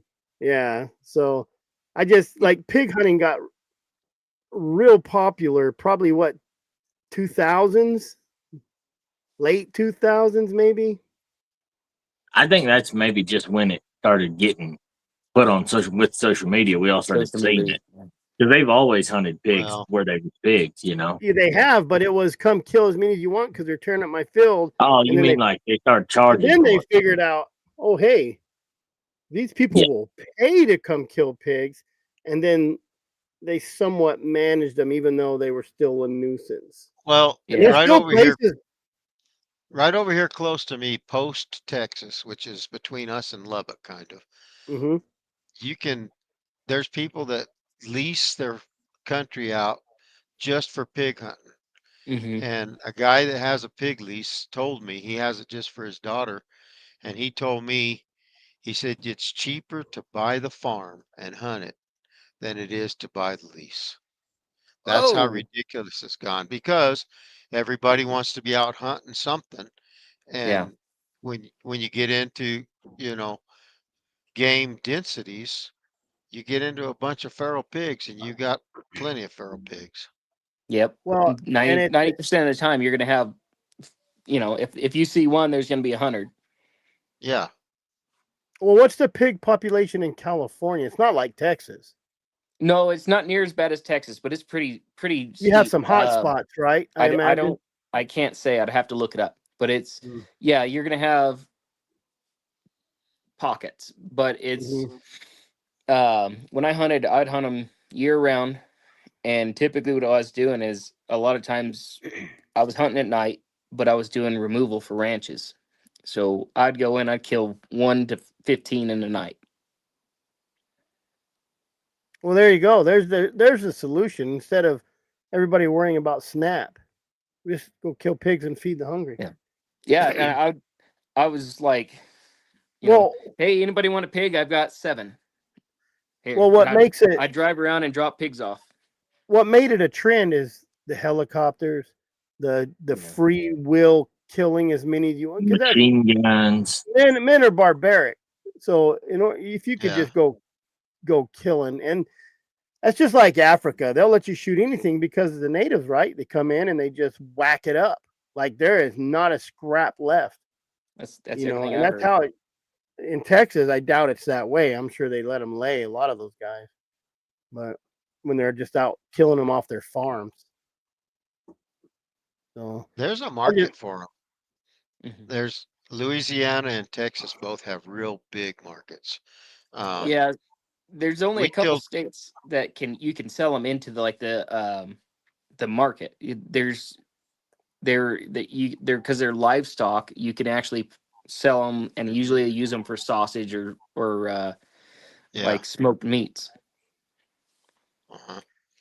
Oh, I'd make me a ton of chorizo. I'm a chorizo eating son of a gun. I made a bunch of chorizo burritos to bring down here Sunday. I made a bunch of chorizo burritos and I forgot them. And I got a picture from my wife every morning saying, thanks for breakfast. I'm like, you son of a... I said, you could have put them in the freezer. Is there a lot of pigs on public up there in the top part of California, or were they found mostly? So I was in Central California, and I never did hunt Northern California, so I can't say. But where I was at, there wasn't much on public land. It was all private, and I was afraid of that. Yeah, and it's just because the public land, it was usually chock full of brush. There wasn't a whole lot of oak trees. In that private land, it was mostly open with white oaks and red oaks, and that's what they wanted to eat is the acorns. So I say this and no one likes it, and people gotten caught. I think they had people caught in New Mexico bringing pigs over to New Mexico and dumping them off. I don't know if you guys heard anything, but Oh, I'm I like, know a guy trailer full. that turned loose. Yeah, he turned loose a pregnant Russian sow. Hmm. And it's like, why? Well, I had to have something to hunt over here. Well, you got something to hunt everywhere. Yeah. What the hell's the Hmm. matter with your thinking? And that just gets back into everybody's got their own thoughts and their own desires. And Yeah. And I try to bring this up every show, but I'm gonna go right back to it, and that's trophy hunting, right? To me, and a lot of guys I've heard, and I'm gonna bust Kyle King out. That he was on Dixie Doggers, and he said some shit, and I know he's talking about me, so I'm gonna get him in a second. Um, but I'm a guy that if I can kill, I have 4 tags in my house just with me and my 2 twins, my wife, and me on elk, and I don't care what it is, So Yeah. that's where we go to the whole. Sometimes people are saying it's chicken shit to say we're hunting just for food, but that's me. I I don't got an give a empty shit freezer about over there right now, and it's Yep. hard, but Hey, yeah. why you got an empty freezer? My gun hits right on the money, buddy. That's all. And I'm when saying. it don't misfire. Okay, I have never had a 209 misfire in my life. I couldn't believe it. I The couldn't believe it. primer on a 209 who has a 209 primer, the primer just thud. I've had it on my cap and ball, but I swear to God, if Derek didn't have bad luck, he wouldn't have no luck at all. No, I'm with you, 25 buddy. yard That's me. broadside, son, and it just goes click, nothing. Dang it. You forgot to put one in. You're just No, saying it had one in. I had to pull the joker out and try to get another one. I couldn't believe it, man. It was just a snake bit hunt. Yeah, I feel you because that's usually me. Yeah. It's yeah. I got a freezer with nothing in it right now. It's a rough deal. And I know not everybody hunts for food and to be fair, the sausage on the plate's half the trophy. But Oh, when I yeah, get to look that's up, all. To me, that's all the trophy. well, when I get to look up and see this yearling baying his first piece of game, that's a pretty big part of the trophy too. I'm gonna be 10 foot tall and bulletproof when this puppy catches his first piece. Like that feeling, that seeing him figure it out, that's half the trophy there, and the other half I'm gonna eat for breakfast for the next 3 months. Oh, if Shoot, we yeah. had pigs here, I tell you what, I got 3 pit bulls at my house, and I got a bunch of dogs that I put on pigs, and I'd be a pig killing son of a gun. That's I that's got- about Yeah. you got pigs close by your house, relatively close. I know Holbrook has some in it, Winslow. Blue Ridge, Happy Jack. Oh, is there some pigs up there? There were in the 70s and 80s. Oh, that means they're still there. Who knows? Yeah, we- they don't but go we- away. Oh, we can uh-oh. only hunt them on private. We can only hunt them with Wait, dogs that's on private. retarded and retarded and retarded. You guys all settle down. And poof, It's like Yeah, magic. Oh, Mr. there's King. Cody. we gotta quit meeting this way, boys. We just talked about your part of the country over there. Yeah. Oh Talking yeah, about pigs. Pigs, pigs, pigs. yeah. There's plenty of them over here. If there was pigs in Nevada, I wouldn't be hunting lions. I'd be hunting pigs. Just Yeah, it's- I wish we had pigs here, but because that's why I'm gonna have to drive to California probably. I can tell you that it is the most action-packed hunt you'll be on, because if you're catching them, and I always ran a hot-nosed dog, so if they took a track, they're catching it, and it's like catching a bear that's gonna fight every single time, but they're just not as athletic as a bear, but they can Yeah. still run. They'll make Well, you a can't- short. You sprint. can't grab a bear by the back legs and stab it. No, but But I can that's tell you where the that- action comes in. Exactly. I can't tell you how many hogs I've had to jump over, or jump around, or hide behind a tree, or climb up a tree because they came after me as soon as they saw me. Cody, Yeah, it's a completely different style. It's a I hunted hogs the first half of my life, and it is a lot of fun, and it's a lot easier for a number of reasons. There's a lot more hogs being one of them, but exactly. I mean, just to give you an example, my wife and 3 daughters used to love to go hog hunting. They don't care to cat hunt. It's not that action packed event for them. Is it bad hard to get ground to hunt pigs on down there in your country, Cody? No. Everybody hates them. Everybody hates them. Chorizo. We're going to have a chorizo party over at Cody's house. Man, that's why I was telling Rowdy I'd like to find a place for some pigs to get my Corellian on some, get him blooded in a little bit. Honestly, Texas would be the place because California is it's full of liberals and it's hard to find a place. You have pigs down by you, Cody? Them leases are so big. I looked on the damn internet. They're hundreds of thousands of dollars to lease a place to hunt. Yeah. You have a lot of pigs by you, Cody? Oh, tons. Yeah.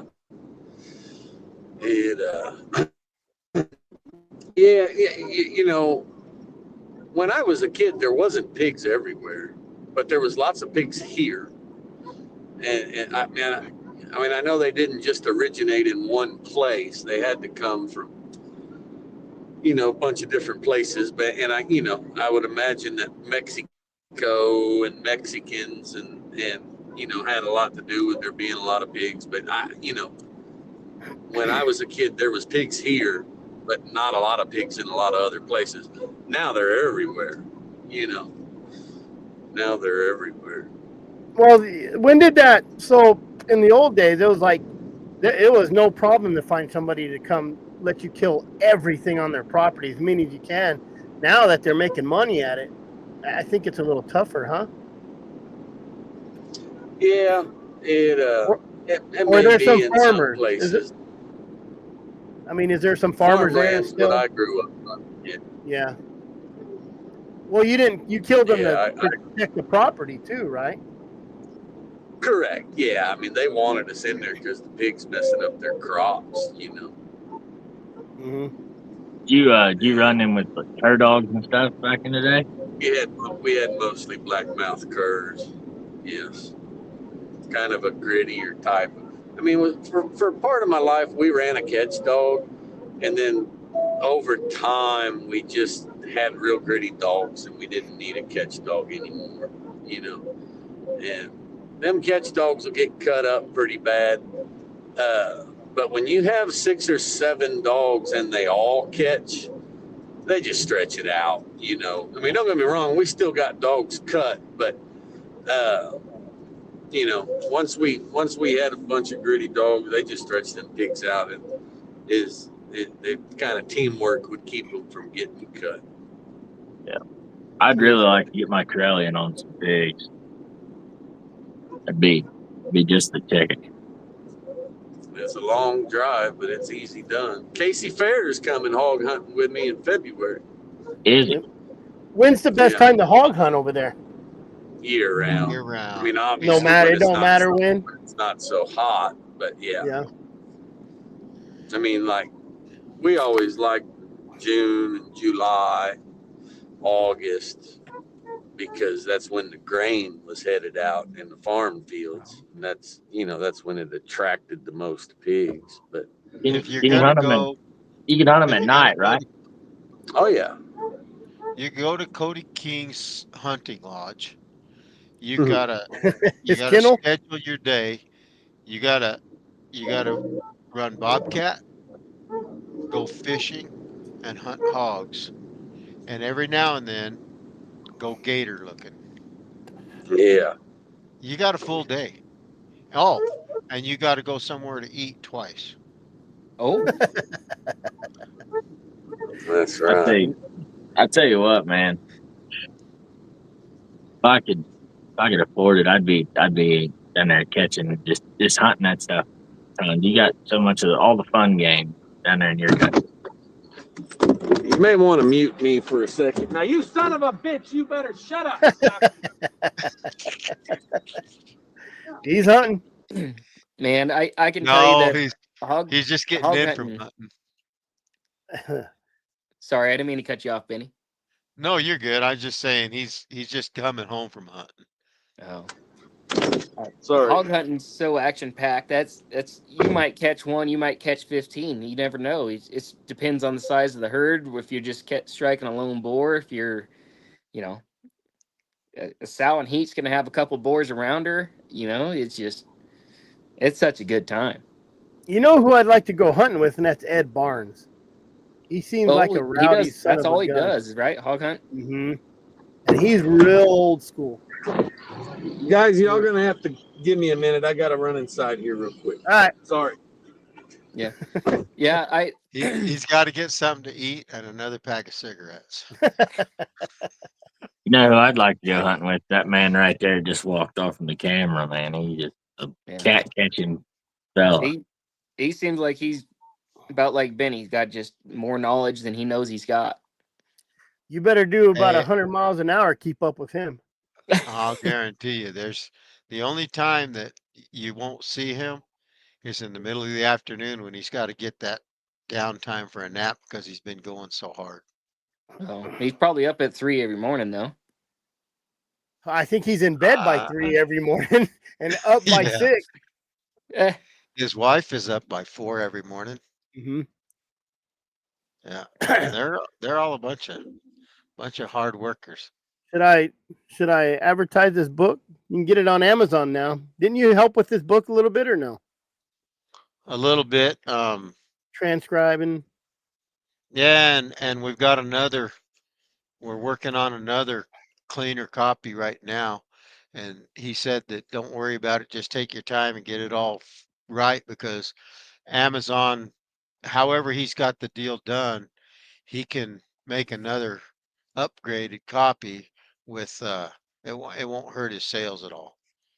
So he's just looking mostly for punctuation and all that. So it's Jaguar Hunter by Tony Rivera, and you can get it on Amazon.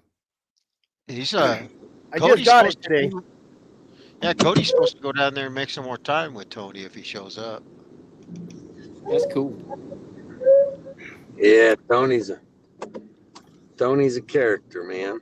Well, his book came out, so I'm gonna read it. Yeah, I know. He even put my name in there. He did. That's cool. Yeah, it's in the dedication or whatever there in the front. And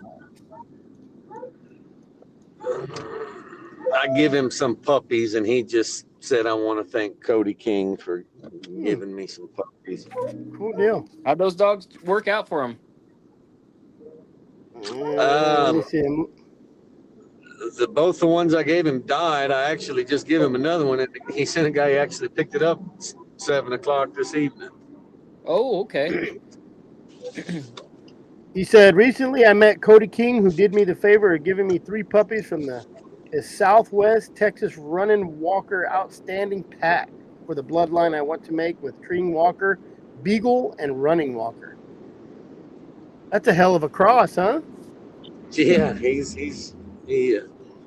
you know, it's not unheard of either. I've actually had some dogs that were part Beagle, and let me get around this cop. I'll turn my light back on. I've actually had some dogs that were part Beagle, but like mainly they were a quarter Beagle, and they're very good dogs. They run very well. Those Beagles run a track straight on the track. They, you know, they don't really have. They don't swing much. You know, most of them are running very, very tight on the track. And you mix a little bit of that in with some real good running walker, and I have seen it make just some wonderful stuff, you know. And old Bruno and Sweetie and Chief were 3 pretty famous dogs that me and Ruben had they were a quarter Beagle. I never really. Yeah, I had one named Ring that was half beagle that made a nice little dog, but you also kind of run into some issues with too much beagle. So there's kind of a fine line in there. And, What are the issues you're saying? they can get a little sticky on track too. You know, especially in older age. Beagles can be pretty rough dogs, pretty growly. You know, and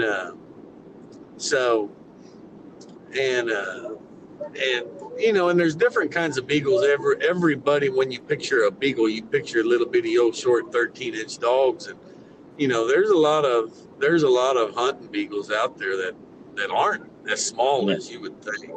20, 22 inches. I mean, leggy little jokers. Really? I've never seen one that big. There's actually a breed of beagle crossed with a foxhound or something. Is it a harrier? Yeah. And that's a pretty cool breed, you know. I've heard the name Harrier. I've never known anybody own one. Yeah. I had a little beagle running dog bitch that wasn't 19 inches or something. She was a ferocious little coyote getter. Just wild. Yeah, them short little dogs can get around pretty good. The guy gave me a half beagle, and man, he likes to put his nose down. Yes. They do run with their nose down. Yeah, they're very track oriented dog, you know.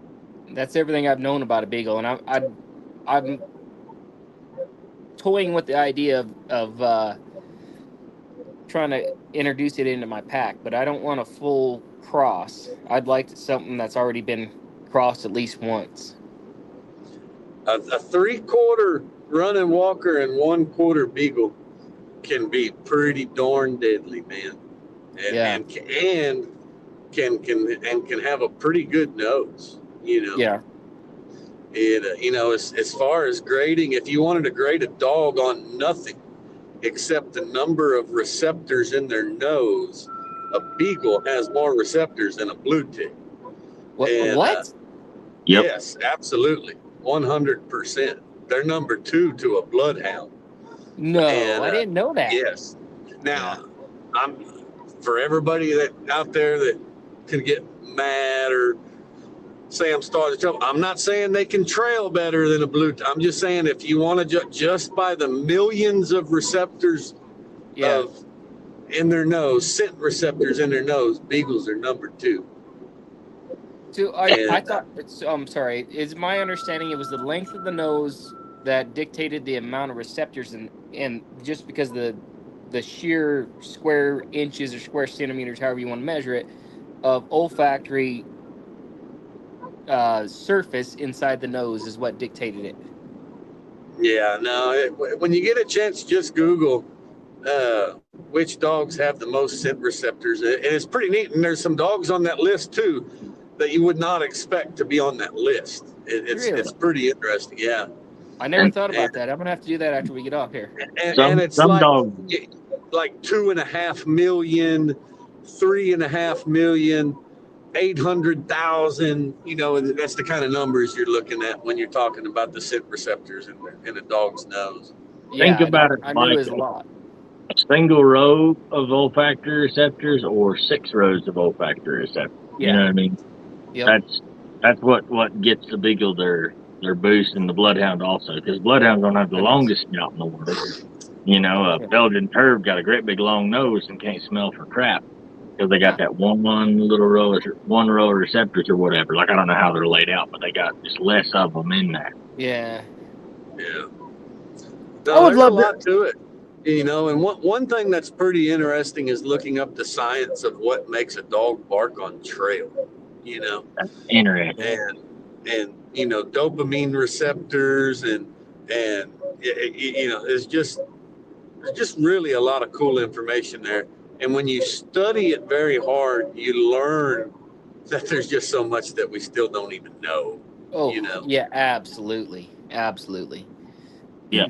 Like why do a lot of Lycas or Spitz type bay dogs, they don't even bark unless the game's facing them? Like they can see it and don't even bark at its butt till it turns around and then they'll bark. Like, why is that the why? It don't make no That's got to sense. be breeding.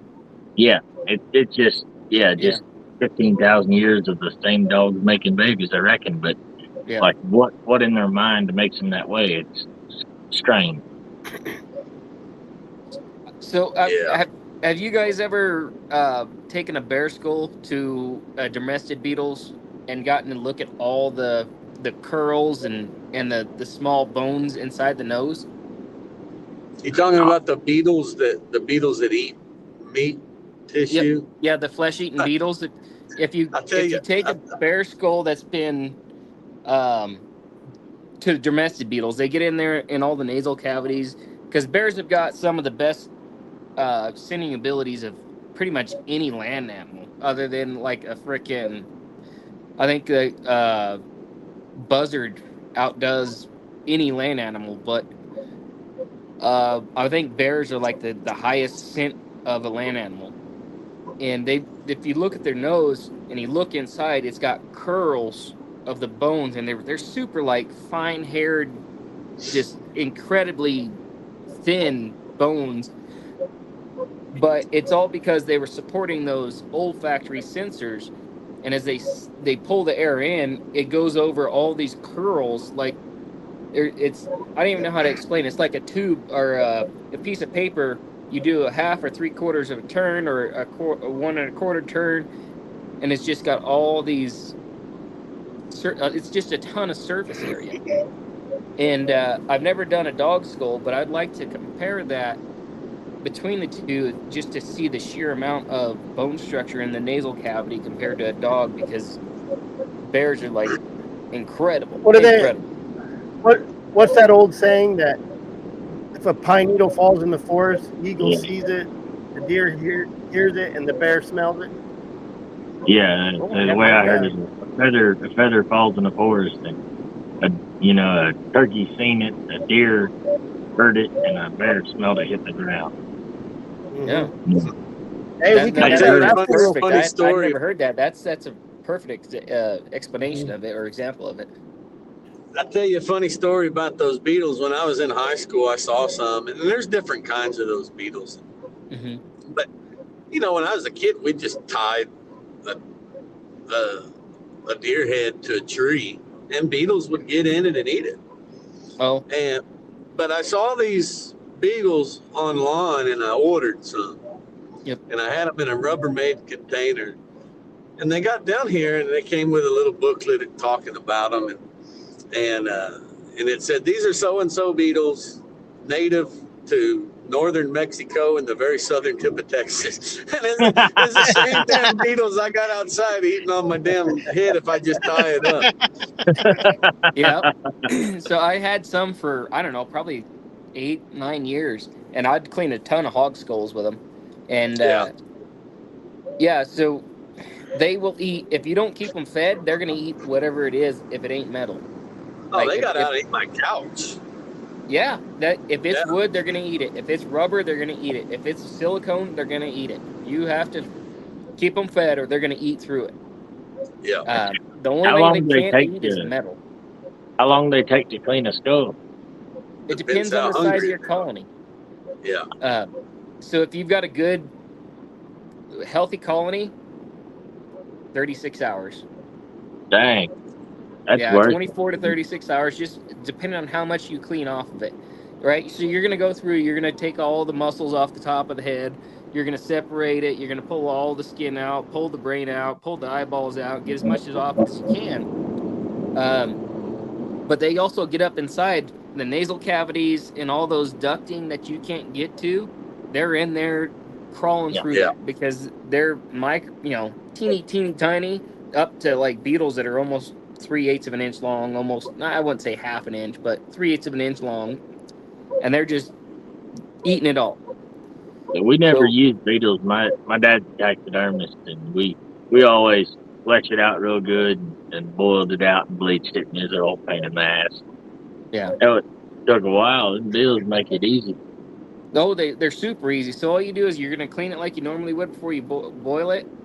And then you set it in there. If it's got velvet on the horns, they're gonna eat the velvet. If you got like a cow or an antelope, you gotta get those sheaths off. Otherwise, they're gonna get in there, and they're just gonna be all up inside underneath that horn casing.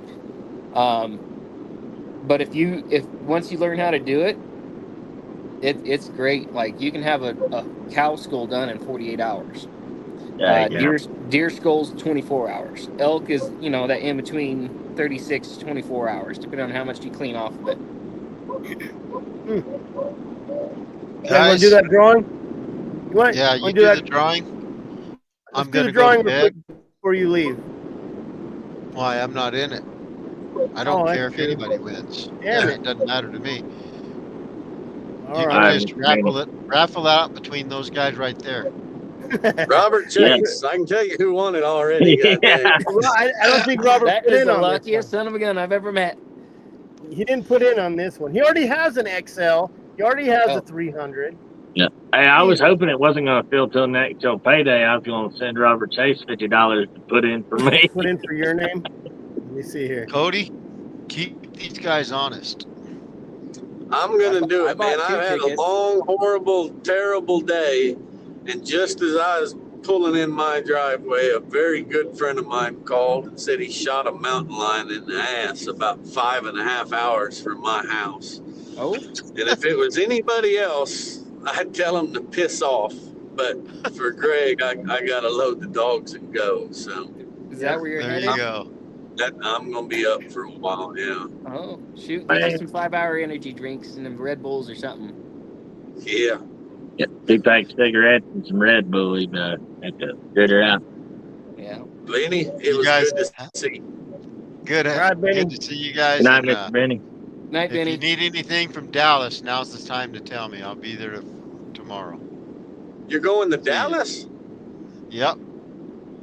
What the hell you going to do in Dallas? Going to doctor?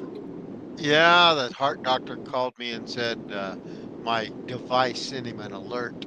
Get over here. And I said, I'm busy. And he said, that doesn't matter. Get over here. I'm busy stressing it out right now with the food truck. He's just going to tell you you're retarded, so I can save you a trip.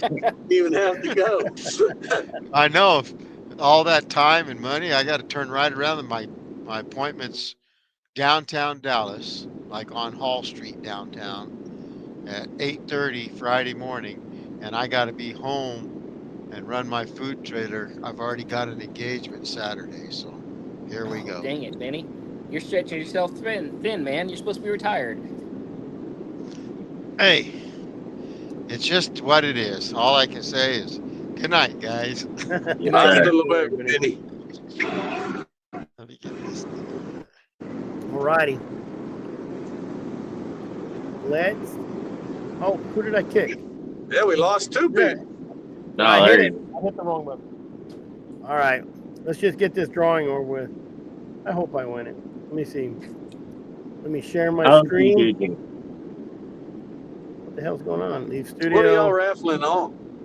The Garmin rifle.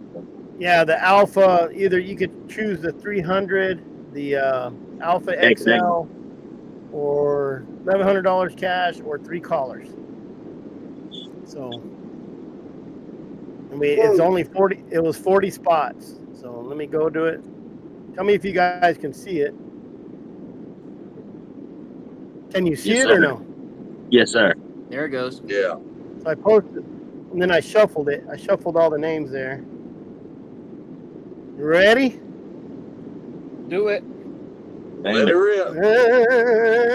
And it's Robert Chase. Yeah. He's not on this. Oh. Doesn't He matter. don't He's have still to be. on. He probably still be. Oh! Jeremy Jeremy won perfect. it. Jeremy Congrats, Jeremy. barely There you won go, it Jeremy. too. Well, there you go. Damn him. Now let's spin again. Here, let me screenshot this. Been on here. He Yeah, talked a little bit You have to ago. be present to win now. Yeah. Let me get out of here. How do I get out of here? Yeah. There we go. There you go, Jeremy. Jeremy, that's the first time he won something. Good for him. You have Hey, you have maybe 3 seconds there's to some- respond, or you don't. 30 seconds or I win. Let's go. Good deal. I'm up. Now, this is pickup only, so I'll keep Couldn't it till happen to a next better guy. rendezvous and make sure it works. Damn, how did he win that? He had one ticket. Yeah. Hey, maybe that's the new Yeah. trend. I'll buy a ticket next time. Let me see. I think he only had. Yeah. Let me look. I'm looking in the. I think he only bought one ticket. Jeremy Purvis, one ticket. Oh no, he had two. Oh, Oh damn him! Damn Man. So him! that's 1 in. Good for him. He had two Good for tickets. him. That's 1 in Congratulations. 20. He had a 5% chance of winning. Mhm. I bought four There tickets. was only 4 spots. Damn You it! had a I got 10% two. chance of winning. I donated I know. $100. I feel I would have felt guilty if I won it, but I still Yeah. put in the $200. But oh well. I'm glad Jeremy got it. I would have put in if it didn't feel till payday. I might have put in one. Oh, we're I gonna be feel doing ya. more of those. Yeah, I jumped the gap. I knew my payday was How coming. much were the tickets? $50. $50 for 40 spots. $50 Or- make you homeless. Mm-hmm. There you go. Well, that's good. Hey, Well, guys, Chris, you got everything in the world up there. You ain't got a 4L60E up there, do you? let me tell you what my cousin did on that truck. Did I win? I was feeding dogs. Nope, you sure didn't. You should have been here. Was that Jeremy Sorry. that said that? Yeah. Did I win? I was feeding dogs. Hey, you won twice and you didn't answer, so we just gave it away to someone else. Yes, Jeremy, you won. Yes, Son sir. of a no good for nothing. What's he want? I want to eat. Let's see if he'll disclose what he's going to pick. What are you gonna get, Jeremy? Why don't you just log on? I sent you a damn Why don't you link. get the money, Jeremy, and I'll call you up tomorrow and borrow a little bit of it. Mhm. You won't Yep. be able to tell me you ain't got none, gosh darn. Every time I call somebody that I haven't talked to, I say, "Hey, you win that lottery yet?" They said, "No." I said, "Oh, I guess we're not best friends yet then." Yeah. I heard sucker. So, well, shoot, good deal. Well, 2 hours. I guess we'll jump off. I got work. I got work calling me. One of my daughters is in the doctor because she's all hived out, and they're trying to give her steroids and all that crap. So, Poor thing. She got shingles or what? I don't know. She's only 7. I don't know. Hope she don't have shingles of shingles. I hope not. Well, when you're a kid, it's chicken pox, and then I think at a certain Well, point, it's shingles. We moved the horse. I moved my horse fence. I moved my corral or my round pen. Bunch of dirty hay. They've been out playing with Cody Lynn's puppies that lay in fiberglass. So who knows? Fiberglass will do it to you right there. Yeah, who knows? So we'll see. My wife's one of them people who worry real bad. So I'm like, just take her to the doctor. That way you don't have to. I don't have to listen to you and I say I should have took her to the doctor. Yeah. And Cody, I've been thinking about making a trip down to Texas. So just for fun. We're open Yep. all day, every day. Attaboy. All right, guys. All right. Good night. Thanks for See having you me on. next week. Thanks, Cody. We'll Jumping see on y'all. everybody. Good All seeing you guys. Beautiful. All righty. You can listen to these podcasts on Apple Podcasts, Spotify, RSS.com. Just look up Freecasting. Good job, Louisiana hunting. Jeremy, who won whatever he's going to pick. We'll be doing more raffles. I'm actually got a truck I'm looking at. That was a dog truck that's being fixed that I want to raffle too. So you guys stay tuned and go check us out on our podcast. Thanks for watching us tonight. Thanks, Value Pack Dog Food, for sponsoring us. Cold Strike Gear, who's putting up for the raffle. Go get your subscription for Full Cry and join the Arizona Working Dog Alliance, which might become something bigger here real quick. We got a lot of stuff going on, so I ain't the smartest guy. I'm trying to get it together. So remember, you guys, keep your powder dry and stay safe out there. Well, bye.